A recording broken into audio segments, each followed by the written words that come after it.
జై శ్రీరామ్. అందరికీ శుభోదయం. ఈరోజు మేము వినాయకుడిని మూడో రోజు నిమజ్జనం చేస్తున్నామండి.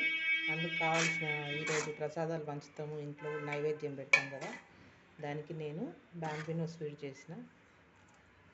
బ్యాంబినో స్వీట్ అంటే పెద్ద తెలియదా ఎవరికి, ఇదేంటి కొత్తగా చూపించేది అనుకోవద్దు.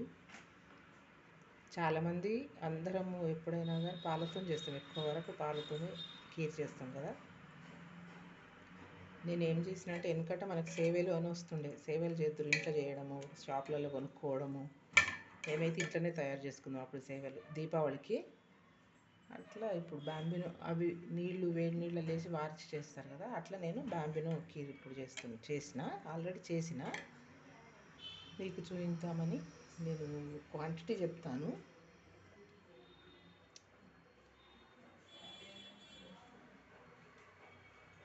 ఈ గ్లాస్తో 3 గ్లాసులు తీసుకున్నానండి బ్యాంబినో. నేను 3 గ్లాసులు బ్యాంబినో తీసుకున్నాను.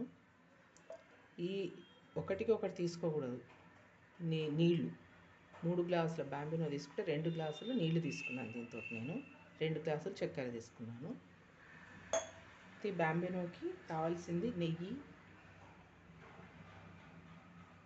ఈ పావు చూడండి, ఈ పావు నెయ్యి తీసుకోవాల్సి వస్తుంది.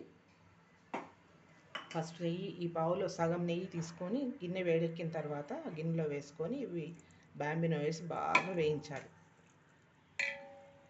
ఒక చిన్న గిన్నెలో వేరే కొంచెం నెయ్యి వేసుకొని కాజులు మనం పలుకులన్నీ వేయించుకోవాలి.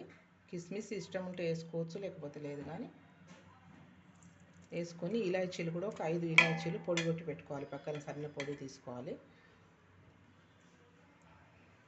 బ్యాంబినో వేయించుకున్న తర్వాత మనకి బ్యాంబినో వేగుతుంటే కొంచెం ఎరుపుకు వస్తుంది కదా, ఎరుపుకు వచ్చే టైంలో ఇక్కడ మనం పక్కన పొయ్యిలో నీళ్ళు పెట్టుకుంటే ఒక గిన్నెలో తీసుకొని, క్వాంటిటీ చెప్పినా కదా, 3 గ్లాసుల బ్యాంబినోకు 2 గ్లాసుల నీళ్ళు, అవి మసిలించుకోవాలి. అక్కడ మసులుతుంటాయి, ఇక్కడ ఇది వేగుతుంటుంది. ఇక్కడ ఎరుపుకు వచ్చిన తర్వాత ఆ మసిలే నీళ్ళు దీంట్లో పోసుకొని పొయ్యి చిన్నగా చేసేసుకొని కలుపుకోవాలి. పొయ్యి చిన్నగా చేసేసుకొని కలుపుకుంటే మంచి బాగా నీళ్ళు తొందరగా గుంజి గట్టిగా కాకుండా చిన్న చిన్న ఉడుక్కుంటూ మంచిగా మెత్తగా బాగా అవుతుంది. నీళ్ళతో ఉడికిన తర్వాత మనం చేతితో ఇట్లా తీసుకొని చూస్తాం కదా, ఒకటి పలుకు ఇట్లా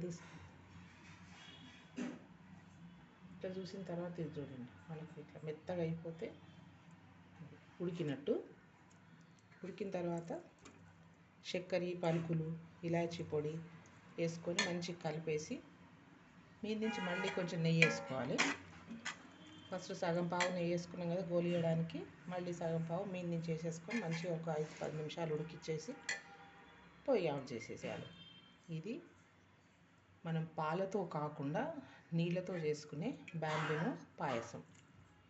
ఓకేనా, మీకు అందరికి నచ్చుతుంది అనుకుంటున్నా. మీరు కూడా ట్రై చేయండి.